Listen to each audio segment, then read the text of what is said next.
മഹാരാഷ്ട്രയിൽ ഉള്ള exit poll ഫലങ്ങൾ വന്നുകൊണ്ടിരിക്കുകയാണ്. ഇഞ്ചോടിഞ്ച് പോരാട്ടം മഹാവികാസ് അഘാഡിയും മഹായുതിയും തമ്മിൽ, NDAയും INDAയും തമ്മിൽ വലിയ പോരാട്ടമാണ് എന്നാണ് എക്സിറ്റ് പോൾ ഫലങ്ങൾ പ്രവചിക്കുന്നതെന്നാണ് പറയുന്നത്. ആരാണ് നമുക്കൊപ്പം ഡെസ്കിൽ നിന്ന് ഹർഷൻ നമ്മോടൊപ്പം ചെയ്തു. ഹർഷൻ, വന്നു തുടങ്ങിയോ എക്സിറ്റ് പോൾ ഫലങ്ങൾ? എന്താ പറയുന്നത്?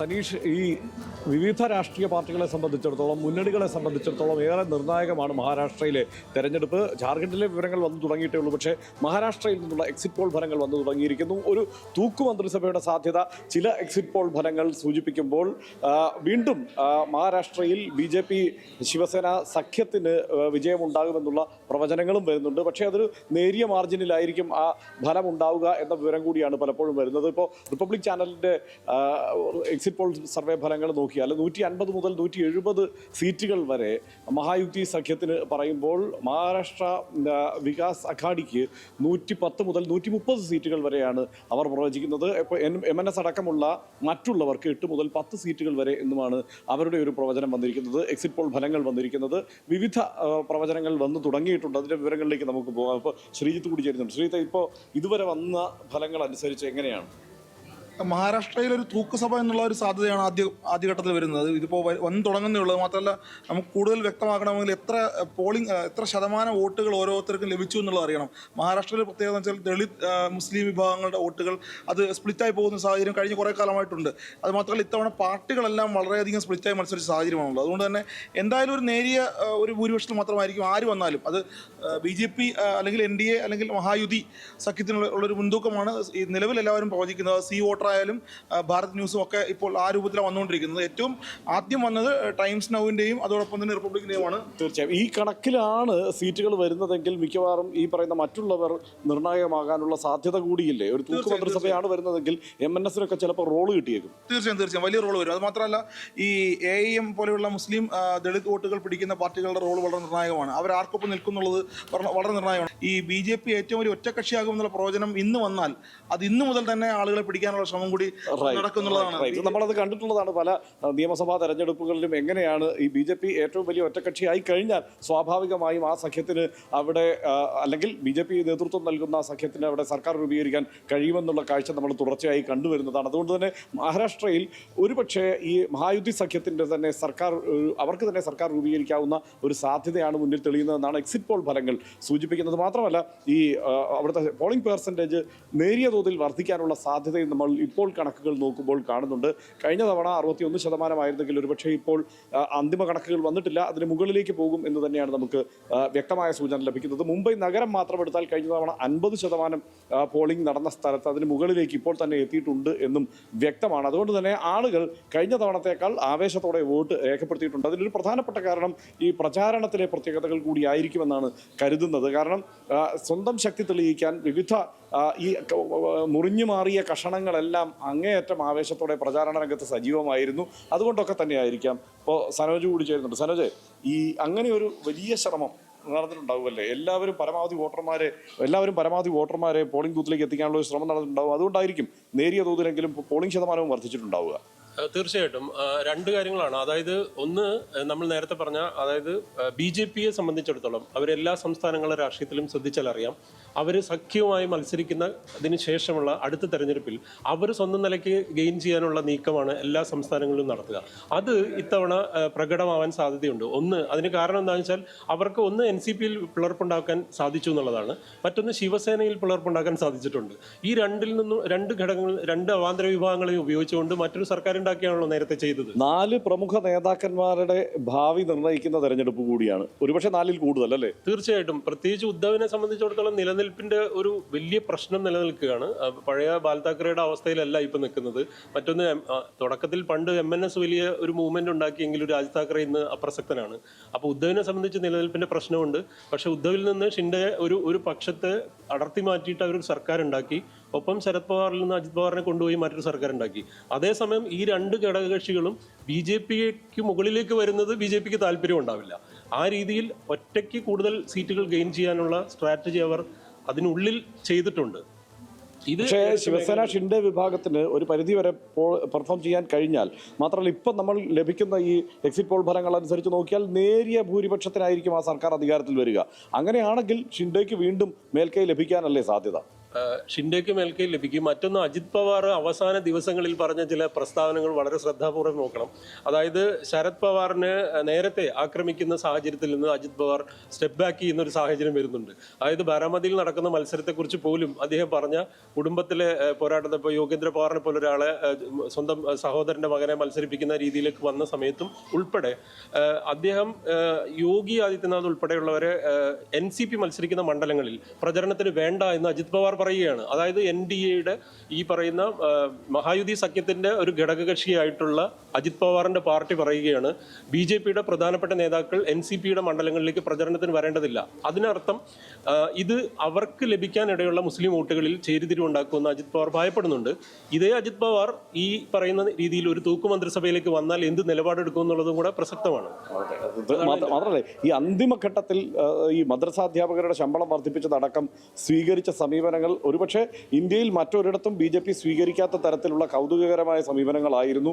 അതൊക്കെ ഏത് തരത്തിലാണ് ഈ തെരഞ്ഞെടുപ്പിൽ പ്രതിഫലിക്കുക എന്ന് നമുക്ക് മനസ്സിലാക്കാനും കഴിയുന്നില്ല, ഈ പ്രത്യേകിച്ച് ഈ എക്സിറ്റ് പോൾ ഫലങ്ങൾ കാണുമ്പോൾ. അത് ഒന്ന്, കഴിഞ്ഞ ലോക്സഭാ തെരഞ്ഞെടുപ്പിന്റെ സമയത്ത് ആ ലോക്സഭാ മണ്ഡലങ്ങളുടെ വിജയ ശതമാനത്തിന്റെ അത് ഏതൊക്കെ നിയമസഭാ മണ്ഡലങ്ങളിൽ എഫക്ട് ചെയ്തു എന്നുള്ളത് നോക്കിയാൽ ഈ ഏതാണ്ട് ഒരേപോലെയുള്ള അവസ്ഥയിലാണ്. അതായത് കോൺഗ്രസിന്റെ വോട്ട് പെർസെൻറ്റേജ് കൂടിയിട്ടുണ്ട്. അപ്പൊ ഇത് ഒരു അങ്കലാപ്പ് ഉണ്ടാക്കുന്നുണ്ട്. മറ്റൊന്ന്, ഷിൻഡെ പക്ഷത്തെ സംബന്ധിച്ചിടത്തോളം ഇപ്പോൾ പറഞ്ഞ പോലെ ഇവര് ഷിൻഡെ പക്ഷം അവരുടേതായ ഒരു പെർഫോമൻസിന് വേണ്ടിയും അവരുടേതായ ഒരു ബാർഗൈനിങ്ങിന് വേണ്ടി കൂടുതൽ ശ്രമിക്കുന്നു. അവരെ സംബന്ധിച്ച് NCP സംബന്ധിച്ചും ഷിൻഡെ പക്ഷത്തിനെ സംബന്ധിച്ചും ഒരു BJP എടുക്കുന്ന പോലുള്ള ഒരു മുസ്ലിം വിരുദ്ധ നിലപാട് എടുക്കാൻ കഴിയില്ല. കാരണം അങ്ങനെയാണ് അതിന്റെ വോട്ടിംഗ് പാറ്റേൺ കിടക്കുന്നത്. അതുകൊണ്ടാണ് മദ്രസാധ്യാപകരുടെ പ്രതിഫലം സംബന്ധിച്ച്. മറ്റൊന്ന്, ക്രിമിലെയർ, അത് ഹർഷൻ അറിയാം, ക്രിമിലെയറിന്റെ പരിധി ഉയർത്തി, അതായത് 8 ലക്ഷത്തിൽ നിന്ന് 15 ലക്ഷമായിട്ട് ഉയർത്തുന്നു. ഈ രണ്ട് കാര്യങ്ങൾ വരുന്നത് തന്നെ ഒരു സാധാരണ ഗതിയിൽ നമുക്കൊരു BJPയുടെ ലീഡ് ചെയ്യുന്ന ഒരു സർക്കാരിൽ നിന്ന് പ്രതീക്ഷിക്കാൻ സാധിക്കും. അത് ഈ എക്സിറ്റ് പോൾ ഫലങ്ങൾ കാണുമ്പോൾ അത് ആ നീക്കങ്ങൾ അവർക്ക് അനുകൂലമായി വന്നു ഭവിച്ചിട്ടുണ്ടോ എന്ന് സംശയിക്കാവുന്ന സാഹചര്യം കൂടിയുണ്ട്. അത് ശരിയാണ്. കാരണം 1% വ്യത്യാസം എന്ന് പറയുന്നത് ഇപ്പൊ റിപ്പബ്ലിക് പറയുന്നത് 1% വ്യത്യാസമാണ്. ഇനി ബാക്കിയുള്ള ചാനലുകൾ പിന്നെ ഒരു കാര്യമുണ്ട്, റിപ്പബ്ലിക്കാണ് ഈ 1% വ്യത്യാസം പറയുന്നത്. അവരുടേതാണ് ആദ്യം വന്നിരിക്കുന്ന ഒരു എക്സിറ്റ് പോൾ ഫലം. മറ്റ് ഫലങ്ങൾ കൂടി വന്നാലേ നമുക്ക് കൃത്യമായി ഈ കാര്യത്തിൽ എന്തെങ്കിലും ഒന്ന് പറയാൻ കഴിയുകയുള്ളൂ എന്നുള്ള പ്രശ്നമുണ്ട്. സെബാൻ കൂടി ചേരുന്നുണ്ട്. സെബാന് ഈ പറഞ്ഞ വിഷയങ്ങളിൽ ഇപ്പോൾ മറാത്ത സംവരണം അടക്കമുള്ള വിഷയങ്ങൾ, കള്ളപ്പണം അടക്കമുള്ള വിഷയങ്ങൾ, അങ്ങനെ പല വിഷയങ്ങളും ഈ തെരഞ്ഞെടുപ്പിൽ ചർച്ചയായിട്ടുണ്ട്. ഏറ്റവും ഒടുവിൽ വരെ അങ്ങനെയുള്ള കാര്യങ്ങൾ, ഇപ്പോൾ 5 കോടി രൂപ BJP നേതാവിൽ നിന്ന് പിടിച്ചതടക്കമുള്ള വിഷയങ്ങൾ ഈ അവസാന ദിവസവും പ്രശ്നമായിരുന്നു. അത് പ്രതിഫലിക്കുന്നുണ്ടോ? അല്ല, ഇതിൽ മഹാരാഷ്ട്ര രാഷ്ട്രീയത്തെ നമ്മൾ കാണേണ്ടത് ഉത്തരേന്ത്യയാണ് എന്ന് പൂർണ്ണമായി പറയാൻ കഴിയില്ല. ഒരു ദക്ഷിണേന്ത്യയിലേക്കുള്ള ഒരു ഗേറ്റ് വേ എന്ന നിലയ്ക്കാണ് അതിൻ്റെ രാഷ്ട്രീയ മാറ്റങ്ങളെയൊക്കെ നമ്മൾ സൂക്ഷ്മമായി മലയാളികൾ വീക്ഷിക്കുന്നത്. ഏറ്റവും വളരെ കൗതുകമുള്ള ഒരു പൊളിറ്റിക്കൽ തിയേറ്ററായി മഹാരാഷ്ട്ര മാറും. നമുക്ക് കാണാം, ഒരു അധികാരത്തിലിരുന്ന ഒരു പാർട്ടി, ശിവസേന എന്ന് പറയുന്ന പാർട്ടിയെ ക്ലോൺ ചെയ്തു. അതിൻ്റെ ക്ലോണുകൾ ഇപ്പോൾ 2 പാർട്ടികൾ, 2 ക്ലോണുകൾ 2 സഖ്യങ്ങളിലായി നിൽക്കും. മഹായുതി എന്ന സഖ്യം, BJP നയിക്കുന്ന സഖ്യം, ഇപ്പുറത്ത് മഹാവികാസ് അഘാഡി എന്ന് പറയുന്ന കോൺഗ്രസ് നേതൃത്വം നൽകുന്ന സഖ്യം. ഈ രണ്ടിലും 2 പാർട്ടികളും, ശിവസേന, ശരത് പവാറിൻ്റെ ശിവസേനയുണ്ട്, അപ്പുറത്ത് അജിത് പവാറിൻ്റെ ശിവസേന NCP ഉണ്ട്. അതേപോലെ തന്നെ ഉദ്ധവ് താക്കറെ എന്ന് പറയുന്ന പരമ്പരാഗതമായി അവിടെ മണ്ണിൻ്റെ മക്കളുടെ രാഷ്ട്രീയം കളിച്ചു വന്നിട്ടുള്ള ശിവസേന എന്ന് പറയുന്ന മറാഠ പാർട്ടിയെ BJP നോക്കൂ പിളർത്തിയെടുത്ത് അതിലൊന്നിപ്പോ വളരെ സെക്യുലർ പാർട്ടിയാണെന്ന് അവകാശപ്പെടുകയും അങ്ങനെ പ്രഖ്യാപിച്ച് പ്രവർത്തനം നടത്തുകയും ചെയ്യുന്നു എന്നുള്ള കൗതുകവുമുണ്ട്. തീർച്ചയായും അത് നമ്മൾ കാണേണ്ടുന്ന ഏറ്റവും ശക്തമായൊരു മാനിഫെസ്റ്റോ മഹാവികാസ് അഘാഡി അവതരിപ്പിച്ചു. നമുക്ക് വേണമെങ്കിൽ ഒരു അന്താരാഷ്ട്ര തലത്തിലുള്ളൊരു എന്ന് വേണമെങ്കിൽ പറയാം. അപ്പം കർഷക പ്രശ്നങ്ങളിൽ കൃത്യമായി അഡ്രസ്സ് ചെയ്യുന്നു, സ്ത്രീ പ്രശ്നങ്ങളെ കൃത്യമായി അഡ്രസ്സ് ചെയ്യുന്നു, കാസ്റ്റ് സെൻസസ് നടപ്പാക്കുമെന്ന് പറയുന്നു. പക്ഷെ BJP നോക്കൂ, BJP ഇതിന് അപ്പം ഈവൻ മറാഠ റിസർവേഷൻ ശക്തമായി നടപ്പാക്കുമെന്ന് അവർ പറയുന്നു. BJPക്കെതിരായ വിമർശനമായി മഹായുദ്ധ സഖ്യത്തിന് വിമർശനമായി ഉന്നയിക്കുന്നു. പക്ഷേ എന്തുകൊണ്ടാണ് എന്നിട്ടും BJP നമ്മൾ ഈ കാണുന്ന എഡ്ജ്, ഇത് പരിപൂർണ്ണ അവസാനത്തെ റിസൾട്ട് എന്ന് പറയാൻ കഴിയില്ല, എങ്കിലും ഈ എഡ്ജ് അല്ല. ഒരു കാര്യമുണ്ട്, റിപ്പബ്ലിക് ചാനലാണ് ഈ 1% നേട്ടം പറയുന്നത്. അത് നമുക്ക് ഉറച്ചങ്ങ് വിശ്വസിക്കാൻ കഴിയില്ല. ബാക്കിയെല്ലാം വരണം. മാത്രമല്ല ഒരു ദിവസമേ ഉള്ളൂ ഇനി കാത്തിരിക്കാൻ. പക്ഷേ ഇത് പൂർണ്ണമായും തള്ളിക്കളയാൻ കഴിയാത്തത് തൊട്ടുമുള്ള ഹരിയാനയുടെ ഉദാഹരണം നമ്മുടെ മുന്നിലുണ്ട്. ഹരിയാനയുടെ ഉദാഹരണം മുന്നിലുള്ള ഹരിയാന സഖ്യങ്ങൾ ഉപേക്ഷിച്ച് BJP എന്തുകൊണ്ട് ഒറ്റയ്ക്ക് മത്സരിക്കും? അവരുടെ സ്ട്രാറ്റജി എവിടെയാണെന്നുള്ളത് അവർക്ക് കൃത്യമായി അറിയാം. ഈ തെരഞ്ഞെടുപ്പിൽ അവർ ദേശീയ പ്രാധാന്യമുള്ള വിഷയം, വെറുതെ ദേശ സുരക്ഷ തുടങ്ങിയ പ്രശ്നങ്ങൾ, അല്ലെങ്കിൽ അണ്ടർഗ്രൗണ്ടിൽ കൂടുതലായി വർഗീയത തുടങ്ങിയ വിഷയങ്ങൾ തന്നെ പ്രവർത്തിപ്പിച്ച് വിജയിപ്പിച്ചെടുക്കാൻ പറ്റുമെന്ന് ആത്മവിശ്വാസം എവിടെയോ ഉണ്ട്. ഇത് മഹാരാഷ്ട്ര പൊളിറ്റിക്സിൻ്റെ ഭാവി ഈ തെരഞ്ഞെടുപ്പോടുകൂടി തീരുമാനിക്കപ്പെടുമെന്നതാണ് ഇതിൽ ഏറ്റവും വലിയ. തീർച്ചയായും അതാണ് ഉദ്ധവ് താക്കറെ, അജിത് പവാർ, ശരത് പവാർ, ഷിൻഡെ ഈ 4 നേതാക്കളുടെ ഭാവി ഈ തെരഞ്ഞെടുപ്പിലാണ് എന്നത് തന്നെയാണ് ഏറ്റവും പ്രധാനം. എങ്ങനെയാണ് ശ്രീത്തെ വേറെ ഏതെങ്കിലും എക്സിറ്റ് പോൾ ഫലങ്ങൾ വന്നിട്ടുണ്ടോ? തീർച്ചയായും. അതായത് മാട്രിക്സ്, പി മാർക്ക്, അതുപോലെ CNBC ഇവരെല്ലാം നമ്മൾ തുടക്കത്തിൽ നിന്നുള്ള വ്യത്യാസം എന്ന് വെച്ചാൽ BJP അധികാരത്തിലേക്ക് എന്നുള്ളതാണ്. ഏതാണ്ട് 157 സീറ്റുകൾ വരെ മാട്രിക്സ് BJPക്ക്, അതായത് റിപ്പബ്ലിക്കിൽ പറഞ്ഞതിനേക്കാൾ കൂടുതലാണ്. അത് പി മാർക്ക് പറയുന്നത് 146ആണ്. 145 സീറ്റുകൾ മതി കേവല ഭൂരിപക്ഷത്തിന്. അത് ഏതാണ്ട് BJP അധികാരം ഉറപ്പിക്കുന്നു എന്നുള്ളതാണ് ഏറ്റവും വലിയ പ്രത്യേകത. അതോടൊപ്പം തന്നെ ടൈംസ് നൗവും ഏതാണ്ട് പിന്നെ ABP സാധാരണഗതിയിൽ ABPയുടെ ഒരു സർവേ മിക്കവാറും ഒക്കെ ഏതാണ്ട് ശരിയാകാറുണ്ട് മുൻകാലങ്ങൾ. അത് 150 സീറ്റുകൾ വരെ പറയുന്നുണ്ട്. അതായത് 145 എന്ന കേവല ഭൂരിപക്ഷം കടന്ന് 150-157 ABP പറയുന്നത്. അതോടൊപ്പം തന്നെ ടൈംസ് നൗ 141 പറയുന്നുണ്ട്. 141 പറഞ്ഞാൽ ഏതാണ്ട് വലിയ ഒറ്റക്കക്ഷിയാകുന്നു, അധികാരത്തിലേക്ക് എത്തുന്നു എന്നുള്ളതിൻ്റെ സൂചനയാണ്. ഇതിനകത്ത് മറ്റൊരു കാര്യം നമ്മൾ സംസാരിക്കേണ്ടത് ജാർഖണ്ഡാണെന്ന് എനിക്ക് തോന്നുന്നു. ജാർഖണ്ഡ് എല്ലാവരും, അതായത് P mark, matrix, times now, ABP അടക്കമുള്ള എല്ലാവരും BJP അധികാരത്തിലേക്ക് എന്നുള്ളതാണ്. ഏതാണ്ട് 44, 42, 43 ആ ഒരു നിലവാരത്തിൽ, അതായത് 41, 45 എന്നുള്ള ഒരു ശരാശരി അധികാരത്തിലെത്താനുള്ളൊരു കേവല ഭൂരിപക്ഷത്തിന്റെ കണക്ക് അതവിടെ ഇന്ത്യ ബ്ലോക്കാണ് അവിടെ ഇപ്പുറത്ത് മത്സരിക്കുന്നത്. NDAക്ക് ബദലായി ഇപ്പുറത്ത് മത്സരിക്കുന്നത് ഇന്ത്യ ബ്ലോക്ക് ആയിരുന്നു. അതിനെ പരാജയപ്പെടുത്തി BJP അധികാരത്തിൽ വരുന്നതാണ് സർവേ ഫലങ്ങൾ വരുന്നത്. ഇന്ത്യ ബ്ലോക്ക് എന്ന് പറഞ്ഞാൽ JMM ഉം കോൺഗ്രസും പിന്നെ നക്സൽ പാർട്ടികളും CPM ഉം CPI കൂടി ചേർന്ന ഒരു സഖ്യമാണ്, വലിയ സഖ്യമാണത്. പക്ഷേ എല്ലാവർക്കും കൂടി ഒരു 30 സീറ്റുകൾ മാത്രമാണ് പ്രവചിക്കുന്നത്. കഴിഞ്ഞ തവണ 44 സീറ്റുകളുമായി അധികാരത്തിലിരുന്ന സഖ്യമാണ്. ഇത്തവണ എല്ലാവർക്കും കൂടി 30 സീറ്റുകൾ മാത്രമാണ്, അല്ലെങ്കിൽ 33 മാത്രമാണ് ഈ മെട്രിക്സ്, ABP അതുപോലെ ടൈംസ് നൗ ഇവർ പ്രവചിക്കുന്നത്. അതിനകത്ത് ഭാരത് പ്ലസും കൂടി പറയുന്നുണ്ട്. ഭാരത് പ്ലസ് ആണ് അവർ. ഭാരത് പ്ലസ് ഇത്തവണ ജാർഖണ്ഡിനെ മാത്രമാണ് കോൺസെൻട്രേറ്റ് ചെയ്തത്. ജാർഖണ്ഡിൽ ഉറപ്പായും BJP അധികാരത്തിൽ വരും. BJPക്കാണ് 47 സീറ്റുകൾ വരെ കിട്ടുമെന്നാണ് ഭാരത് പ്ലസ് പറയുന്നത്.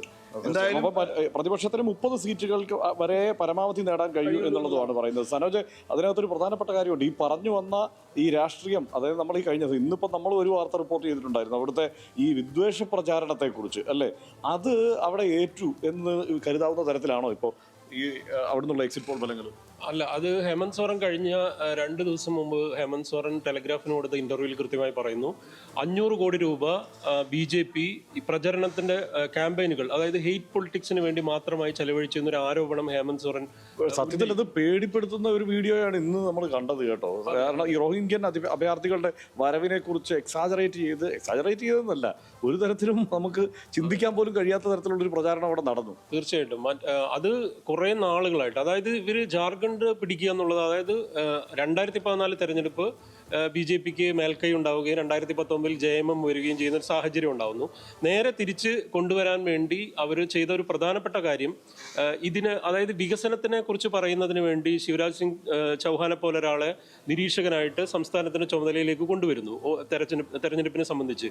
ഒപ്പം തന്നെ അത് ബാലൻസ് ചെയ്തു. അതായത് അസമിൽ നിന്ന് ഹിമന്ത ബിശ്വ ശർമ്മയെ ഇതേപോലെ ഇലക്ഷന്റെ ചുമതലയിൽ വേണ്ടി കൊണ്ടുവരുന്നു. അതായത് ഒരാൾ തീവ്രവാദപരമായിട്ടുള്ള മതവിദ്വേഷം ജനിപ്പിക്കുന്ന നിലപാടെടുക്കുക, മറ്റൊരാൾ വികസനത്തെക്കുറിച്ച് സംസാരിക്കുന്നു.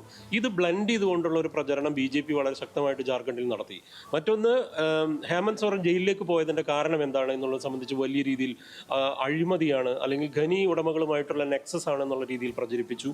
ഏറ്റവും പ്രധാനമായിട്ടുള്ളത് നുഴഞ്ഞുകയറ്റം നടക്കുന്നു.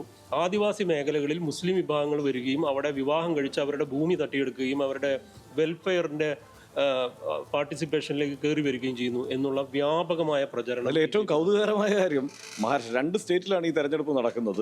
മഹാരാഷ്ട്രയിൽ എന്ത് സ്ട്രാറ്റജി എടുത്തോ അതിൻ്റെ നേർവിപരീതമായ ഒരു സ്ട്രാറ്റജിയാണ് ജാർഖണ്ഡിൽ എടുത്തത് എന്നതാണ് ഇതിനകത്ത് ഏറ്റവും കൗതുകകരം. കാരണം ഇപ്പുറത്ത് ഇവരെ എല്ലാം ഒരുമിപ്പിച്ച് നിർത്താൻ ഒരു സെക്യുലർ മുഖം ചിലയിടങ്ങളിലെങ്കിലും, എല്ലായിടത്തുമല്ല പക്ഷെ ചിലയിടങ്ങളിലെങ്കിലും അത് ആ നിലയ്ക്ക് അവതരിപ്പിച്ചുകൊണ്ട്, ഈ പറയുന്ന നേരത്തെ പറഞ്ഞതുപോലെ മദ്രസ അധ്യാപകർക്ക് ശമ്പളം വർദ്ധിപ്പിച്ചു കൊടുത്തുകൊണ്ടൊക്കെ ഒരു തന്ത്രം ഇവിടെ മഹാരാഷ്ട്രയിൽ പയറ്റുമ്പോൾ അപ്പുറത്ത് അങ്ങേയറ്റം വർഗീയമായ വിഭാഗീയമായ ഒരു പ്രചാരണ പ്രവർത്തനത്തിൽ ഏർപ്പെടും. അതിന് കാരണം നേരത്തെ സെബാൻ പറഞ്ഞതാണ്, അതായത് ഇതൊരു ഗേറ്റ് വേ ആണ്. മഹാരാഷ്ട്ര എന്ന് പറയുന്നത് ഒരു ഗേറ്റ് വേ ആണല്ലോ.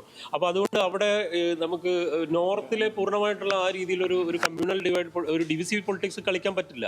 അതിന് ബാലൻസ് ചെയ്യാൻ അവിടെ ശ്രമിച്ചു എന്നുള്ളത് മാത്രമല്ല, മുസ്ലിം ജനസാമാന്യം നല്ല രീതിയിലുള്ള വോട്ട് ഷെയർ മഹാരാഷ്ട്രയിൽ ഉണ്ടായിരുന്നു. പക്ഷെ ജാർഖണ്ഡിൽ ഇവർ മാസങ്ങളായിട്ട് ഇത് തന്നെയാണ് ചെയ്തത്. മറ്റൊരു പ്രധാനപ്പെട്ട കാര്യം ഖനി മേഖലകളുമായി കേന്ദ്രീകരിച്ചിട്ടുള്ള പ്രചരണം. അതായത് ഹേമന്ത് സോറൻ പറയുന്ന ഒരു കാര്യമുണ്ട്, അവിടുത്തെ ഖനി മേഖലകളിൽ അവിടുത്തെ ഏതെങ്കിലും ഒരു സഹകരണ സംഘത്തിന്റെ പേരിൽ ഒരു ഖനി ഏറ്റെടുക്കുന്നു മൈനിങ്ങുമായി ബന്ധപ്പെട്ട്. ഇത് പുറത്തുള്ള മറ്റ് സംസ്ഥാനങ്ങളിലുള്ള വലിയ കമ്പനികളോ മറ്റ് ഏജൻസികൾക്കോ കൊടുക്കുന്നു. അതിനുവേണ്ടി ബീഹാർ, ജാർഖണ്ഡ്, ഛത്തീസ്ഗഡ്, ബംഗാൾ, ഒഡീഷ ഇത്രയും മേഖലകളിൽ നിന്ന്, ജാർഖണ്ഡല്ല, ഛത്തീസ്ഗഡ്, ബീഹാർ, ഒഡീഷ ഈ മേഖലകളിൽ നിന്ന് അല്ലെങ്കിൽ ഈ സംസ്ഥാനങ്ങളിൽ നിന്ന് തൊഴിലാളികളെ കൊണ്ടുവരുന്നു. ഈ തൊഴിലാളികളെ കുറേ കാലങ്ങളായിട്ട് അവിടെ തൊഴിലെടുപ്പിക്കുകയും അവരെ വോട്ടർമാരായി ചേർക്കുകയും ചെയ്യുന്നു.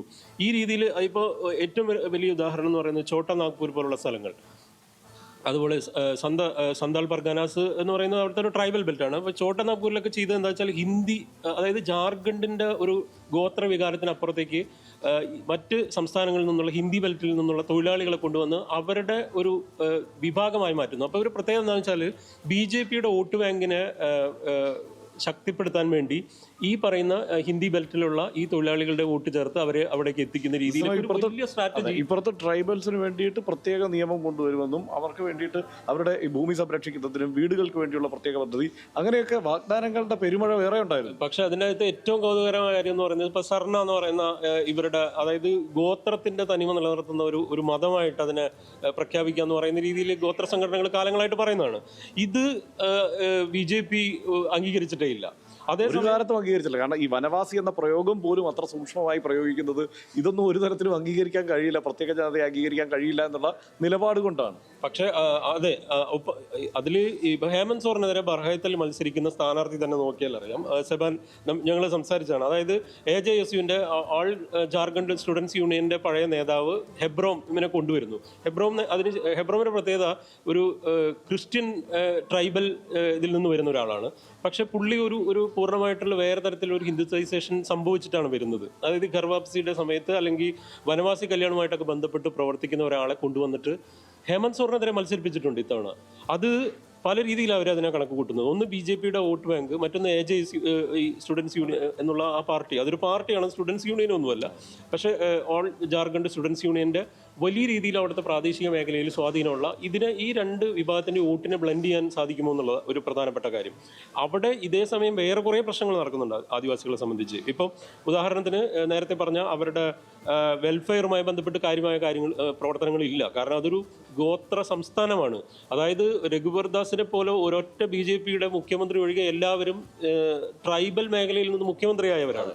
അങ്ങനെയുള്ള ഒരു സ്ഥലത്ത് അവരുടെ അടിസ്ഥാനപരമായ കാര്യങ്ങൾ നടപ്പാക്കപ്പെടുന്നില്ല. അതേസമയം അവരെ കമ്മ്യൂണലി ഹിന്ദുത്വവൽക്കരിക്കുന്ന കാര്യത്തിൽ BJP വലിയ രീതിയിൽ അത് തന്നെയാണ്. അത് ആദിവാസി മേഖലയിൽ അവർ ദീർഘകാലമായി ഈ വനവാസി കല്യാൺ യോജനയുമൊക്കെയായി ബന്ധപ്പെട്ട് അവർ നടപ്പാക്കാൻ ശ്രമിച്ച പദ്ധതികളുടെ വിജയം അവിടെ സംഭവിച്ചിട്ടുണ്ട് എന്നുള്ളതാണ്. ഒരുപക്ഷെ ഈ തെരഞ്ഞെടുപ്പ് ഫലം വരുമ്പോഴും അങ്ങനെ തന്നെ ആയിരിക്കും സംഭവിക്കാൻ തോന്നുന്നു, ഈ എക്സിറ്റ് പോൾ ഫലങ്ങൾ കാണുമ്പോൾ, അല്ലേ സെബാൻ? തീർച്ചയായും. ഇപ്പം നേരത്തെ സനോജ് പറഞ്ഞതിനോട് കൂട്ടിച്ചേർക്കുക മാത്രമേ ചെയ്യാറുള്ളൂ. അതായത് പൂർണ്ണമായി ഒരു ട്രൈബൽ ആയിട്ടുള്ള സ്റ്റേറ്റിൽ ഇപ്പോൾ ഈ പ്രൊജക്ഷനിൽ BJP ആണ് വരുന്നതെന്ന് ഉണ്ടെങ്കിൽ അത് അലാമിംഗ് ആയിട്ടുള്ളൊരു സിറ്റുവേഷനായിട്ട് നമ്മൾ കാണണമത്. കാരണം ഈ പറയുന്ന ഒരു ആദിവാസി ജനസാമാന്യത്തെ വർഗീയവൽക്കരിക്കുന്നതിലോ അല്ലെങ്കിൽ ഏതെങ്കിലും തരത്തിൽ അവരുടെ വോട്ട് പൂളിലേക്ക് കൊണ്ടുവരുന്നതിലോ അവർ വിജയിച്ചു എന്ന് നമ്മൾ പറയേണ്ടി വരും. എല്ലാ സംസ്ഥാനങ്ങളിലും BJP എടുക്കുന്ന സ്ട്രാറ്റജി നമ്മൾ നേരത്തെ മുമ്പ് കണ്ട BJP അല്ല. അത് സവർണ സമുദായങ്ങളെ മാത്രം ലക്ഷ്യമിട്ട് പ്രവർത്തിക്കുന്ന അല്ലെങ്കിൽ അവരുടെ വോട്ട് കൈക്കലാക്കി അധികാരത്തിൽ വരാമെന്ന് കരുതുന്ന പാർട്ടിയാണെന്നുള്ളത് BJP ഇതര പാർട്ടികൾ മനസ്സിലാക്കണം. അത് വർക്ക് ചെയ്യുന്നത് ഇങ്ങനെ OBC മുതൽ താഴെ തട്ടിലേക്കുള്ള സമുദായങ്ങൾക്കിടയിൽ കൃത്യമായി കടന്നു ചെന്നാലേ ഒരു സംസ്ഥാനത്തിൻ്റെ ഭരണം അത് കൈക്കലാക്കാൻ കഴിയുമെന്ന കൃത്യമായ ബോധ്യം, അതിൻ്റെ തെളിവാണ് നമ്മളിപ്പോൾ ഇന്ന് ജാർഖണ്ഡിൽ കാണുന്നത്. പൂർണ്ണമായി ഒരു ട്രൈബലായിട്ടുള്ള സംസ്ഥാനത്തെ അധികാരത്തിൽ ഒരുപക്ഷെ എത്തിയേക്കാം, BJP എത്തിയേക്കാം. അവിടുത്തെ ട്രൈബൽ രാഷ്ട്രീയത്തിന് ഡെമോഗ്രാഫിക് രാഷ്ട്രീയം ആകെ തന്നെ മാറി മറിയുന്ന സിറ്റുവേഷനിലേക്ക് കാര്യങ്ങൾ എത്തിയേക്കാം. നമുക്കറിയാം ഈ പ്രൊജക്ഷൻ എങ്ങനെയാണ് വരുന്നത് നമുക്ക് കാത്തിരുന്ന് കാണേണ്ടി. റൈറ്റ്. അത് മാത്രമല്ല ഇതിൽ ഒരു പ്രധാനപ്പെട്ട കാര്യം ഈ വാഗ്ദാനങ്ങൾ, ഞാൻ നേരത്തെ സൂചിപ്പിച്ച വാഗ്ദാനങ്ങൾ ഒട്ടേറെയായിരുന്നു ഈ ട്രൈബൽ മേഖലയിൽ. അവിടെ ഇപ്പോഴും അങ്ങേയറ്റം മോശം സ്ഥിതിവിശേഷമുള്ള പ്രദേശങ്ങളിലെല്ലാം ഈ വീടുകളുടെ വാഗ്ദാനം അടക്കമുള്ള കാര്യങ്ങൾ ഒരു പരിധിവരെ അവിടെ ഫലിച്ചിട്ടുണ്ട് എന്ന് വേണം ഇപ്പോഴത്തെ ഈ എക്സിറ്റ് പോൾ ഫലങ്ങൾ കാണുമ്പോൾ തോന്നുന്നത്. ഇപ്പോൾ ശ്രീത്തിലേക്ക് ഒരിക്കൽ കൂടി, ശ്രീത്ത് ഇപ്പോൾ അതിൻ്റെ പുതിയ കണക്കുകളോ വിവരങ്ങളോ വന്നിട്ടുണ്ടോ? പുതിയ കണക്കുകൾ കുറച്ചുകൂടി Chanakya poll diary people's plus, അതായത് പീപ്പിൾസ് പ്ലസ് മഹാരാഷ്ട്രയിൽ 175 മുതൽ 195 സീറ്റുകൾ വരെയാണ് BJP പറയുന്നത്. വൻ വിജയം ഉണ്ടാവും. ചാണക്യ 160 സീറ്റുകളിലേക്ക് പറയുന്നുണ്ട്. സ്വാഭാവികമായിട്ടും അത് വലിയ മെജോറിറ്റിയാണ്. CNBC 154 പറയുന്നുണ്ട്. പീപ്പിൾസ് ഡയറി പോൾ ഡയറി 180 സീറ്റുകൾ വരെ പറയുന്നുണ്ട്.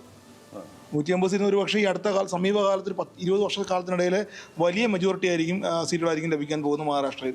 ബാക്കിയെല്ലാം മുൻപ് വന്നാണ് റിപ്പബ്ലിക്കും CNBC. അതിൽ റിപ്പബ്ലിക്കും മാത്രമാണ് ഒരു തൂക്ക്. സ്വാഭാവികമായും അങ്ങനെയാണെങ്കിൽ അജിത് പവാറിന്റെ NCP ഒറിജിനൽ NCP ആയി സമ്പൂർണ്ണമായി സ്ഥാപിക്കപ്പെടുകയും ഒപ്പം ഷിൻഡെയുടെ ശിവസേന ഒറിജിനൽ ശിവസേനയായി പൂർണ്ണമായി സ്ഥാപിക്കപ്പെടുകയും ചെയ്യും. അതോടൊപ്പം മറ്റു രണ്ട് പാർട്ടികൾ, അതായത് ശരത് പവാറിന്റെ NCP എന്നുള്ളത് പൂർണ്ണമായി ഇല്ലാതാവും. ഇനിയിപ്പോൾ നിലനിൽപ്പില്ല. മഹാരാഷ്ട്ര അറിയാമല്ലോ, ഇന്ത്യയുടെ സമ്പദ് തലസ്ഥാനമാണ്. അവിടെ ആളുകൾക്ക് ജനപ്രതിനിധികളാകാതെ നിൽക്കാൻ കഴിയാത്ത അന്തരീക്ഷമാണ്.